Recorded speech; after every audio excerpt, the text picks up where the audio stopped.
Parece que la fusión de departamentos al final me va a ser útil. En la universidad donde estudié había varios departamentos relacionados, como ingeniería civil, ingeniería urbana e ingeniería arquitectónica. Sin embargo, cuando volví del servicio militar, todos esos departamentos habían sido fusionados. En aquel momento todos se quejaban, pero parece que esto tiene su utilidad ahora. Era de noche, mientras los demás dormían, y yo estaba sentado, mirando fijamente una hoja de papel, pensando: mañana empezaremos a construir la colonia. Los colonos comunes habrían construido sus casas en cualquier lugar que pareciera adecuado, pero para alguien que había estudiado planificación urbana, eso era inaceptable. Pensaba en el futuro y quería construir una ciudad planificada de manera ordenada. He olvidado muchas cosas sobre arquitectura y urbanismo, porque me especialicé en ingeniería civil, pero aún tengo algo de experiencia. Cada familia colona recibiría 160 acres de tierra. Podría parecer pequeño comparado con la tierra que recibían los colonos en Texas, pero la mayor parte de esa tierra era para pastoreo, y solo 120 acres eran de tierras agrícolas. Incluso en la ley de Homestead de Estados Unidos solo permitían hasta 160 acres, así que no es una cantidad pequeña. Además, Sacramento forma parte del Valle Central de California, una de las zonas agrícolas más productivas del mundo. Con el río Sacramento y sus afluentes, se podría suministrar agua de riego fácilmente. 160 acres serían suficientes para que los colonos vivieran cómodamente. Puedo ubicar las oficinas del gobierno, la iglesia y la zona comercial en el centro de la ciudad y distribuir las granjas hacia el sur. Sin computadora y con solo unos pocos mapas a mi disposición, no tuve más remedio que dibujar el plan de la ciudad en una hoja de papel. Mientras trazaba el plan urbano en el mapa, mi mente empezaba a imaginar presas, embalses, sistemas de agua y alcantarillado, carreteras y ferrocarriles. Tranquilo, tranquilo. Aún es demasiado pronto. Podemos desarrollarlo gradualmente. Diseñar todo de una vez sería ineficiente, solo una manera de satisfacerme a mí mismo. Pero al menos un ferrocarril podríamos tenerlo en los próximos 10 años, ¿no? Vamos a añadir eso al plan. A la mañana siguiente, lo primero será construir la iglesia. Empecemos por asegurar la madera.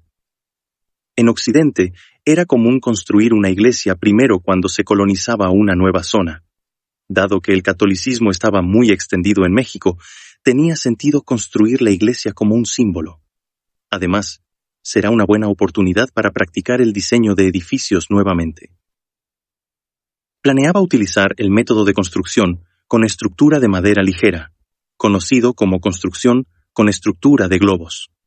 En este método, las vigas de madera verticales continuas, studs, se extienden desde los cimientos hasta el techo, sostenidas por vigas horizontales, vigas de piso, vigas de techo, etc.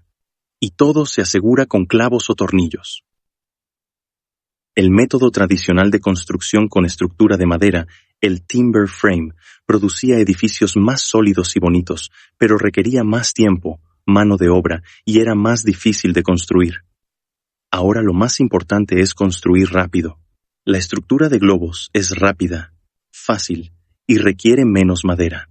Este método de construcción fue diseñado específicamente para los colonos, quienes buscaban una forma más rápida de construir edificios que el método timber frame que solían utilizar. Más tarde se desarrollaría la construcción con plataforma, una versión mejorada de la estructura de globos, pero como implicaba más materiales y era más complicada, la estructura de globos era la mejor opción en esta fase inicial de la colonización. Para que la construcción siguiera mi plan, tenía que comenzar desde la etapa de procesamiento de la madera. Así que decidí reunir a todos y mostrarles cómo hacerlo. Eché un vistazo a mi alrededor. Había un montón de madera frente a nosotros, y los colonos me miraban expectantes. Es una escena bastante curiosa. Más de 500 personas, incluidos los soldados, mirando como el príncipe heredero corta madera. Ahora les mostraré cómo procesar la madera. Por favor, presten atención. Seleccioné un trozo de madera y tracé líneas horizontales y verticales sobre él. Esto aseguraría que, al ensamblar el marco, las piezas se unirían con precisión en ángulo y posición correctos. Luego, Tomé una sierra y comencé a cortar la madera siguiendo la línea vertical. El sonido de la madera cortándose tenía un efecto extrañamente concentrador. Después de terminar el corte, revisé el extremo de la madera. Las superficies rugosas podían causar problemas al unir las piezas más tarde, así que utilicé otra herramienta para suavizar el extremo.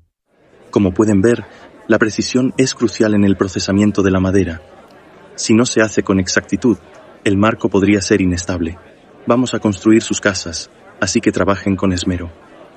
Los colonos escuchaban con atención. Esta vez seleccioné un trozo de madera para cortar horizontalmente.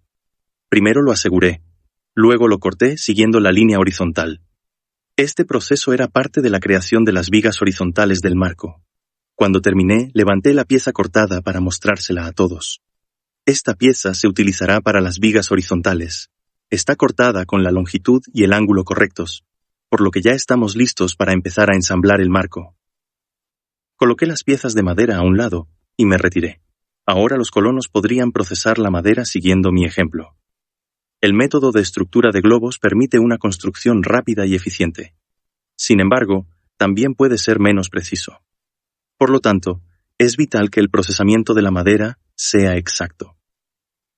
Enfaticé la importancia de la precisión. Si el procesamiento de la madera se realizaba correctamente, podríamos construir rápidamente la colonia según lo planeado. Observé a los colonos comenzar a trabajar durante un tiempo, corrigiendo y guiando cada detalle.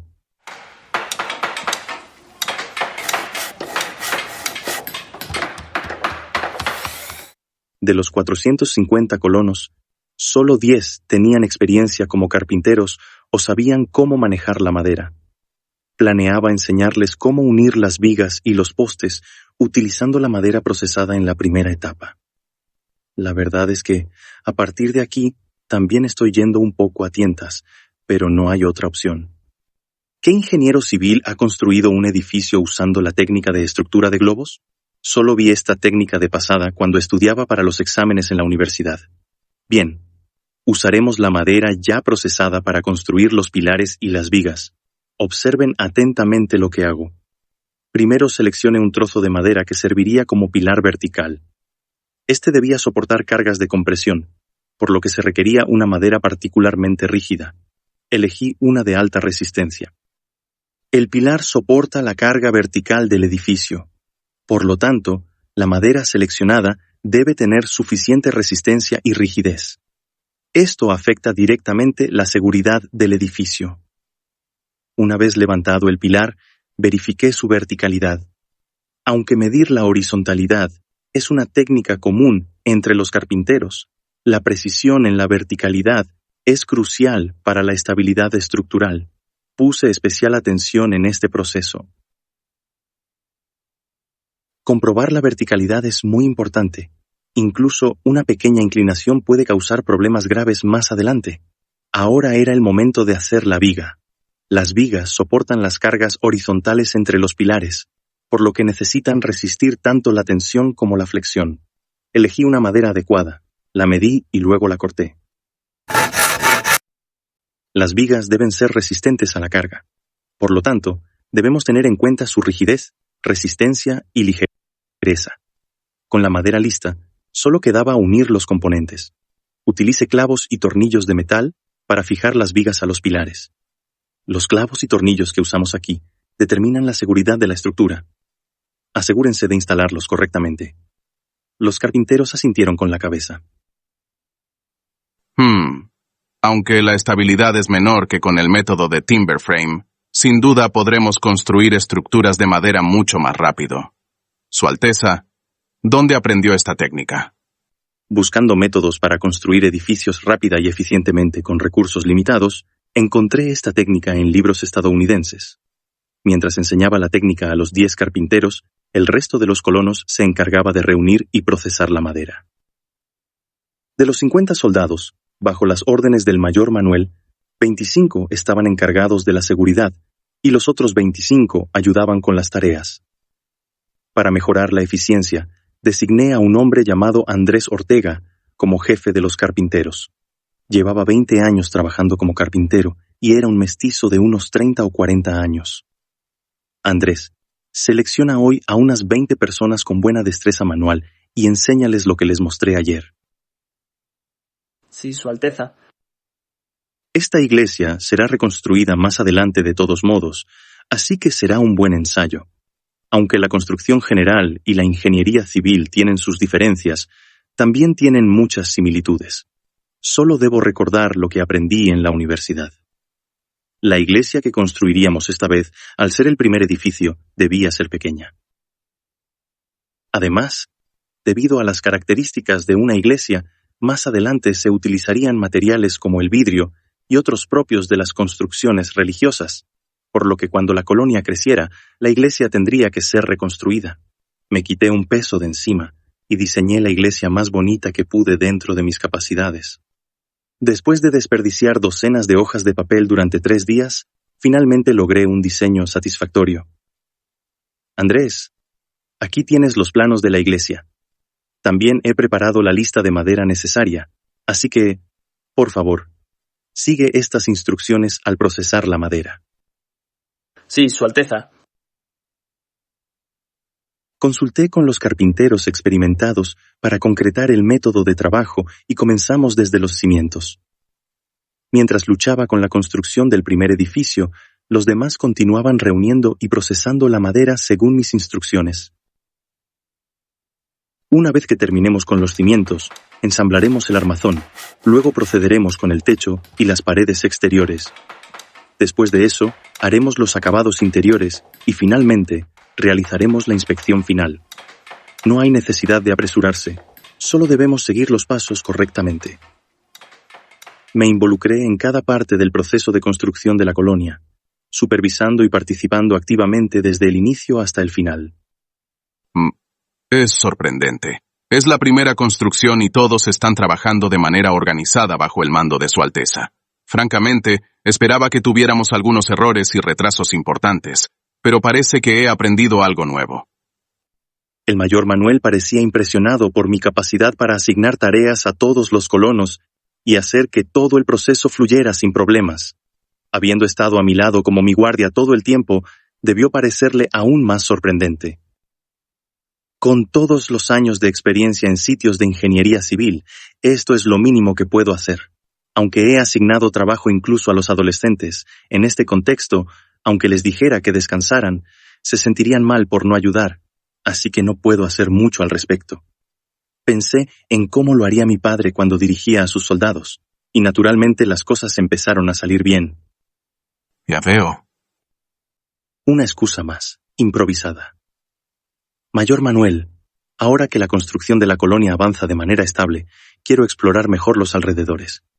Hemos tenido algunos problemas en el camino debido a la inexactitud de los mapas, así que quiero asegurarme de que al menos esta zona esté bien cartografiada. El mayor y la primera compañía deben quedarse a proteger la colonia, y me llevaré a los soldados de la segunda compañía conmigo.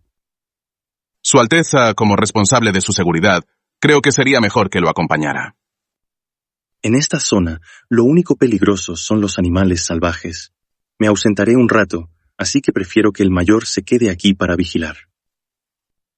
De acuerdo, Su Alteza. Tenga cuidado en su expedición. Era hora de cumplir con mi verdadero objetivo.